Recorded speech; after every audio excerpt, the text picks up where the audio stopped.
প্রিয় এলাকাবাসী, আসসালামু আলাইকুম। কেমন আছেন? এই যে এখানে এতক্ষণ কি করলাম জানেন? কি করলাম বলেন তো? আপনাদের বগুড়াবাসী, বিশেষ করে বগুড়া শহরের মানুষের বহুদিনের একটি আশা ছিল, বহুদিনের একটি প্রত্যাশা ছিল যে বগুড়া শহরটি একটি সিটি কর্পোরেশন হবে। আমরা 2001 সাল থেকে এটির কাজ শুরু করছিলাম।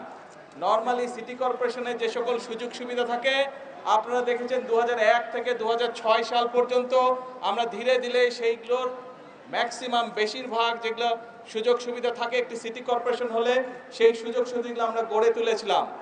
এখনো কিছু কাজ বাকি আছে, তবে আমরা এটি আজকে আনুষ্ঠানিকভাবে ইনশাল্লাহ সিটি কর্পোরেশন হিসাবে আমরা আনুষ্ঠানিক যাত্রা আজকে শুরু হলো বগুড়া শহরে।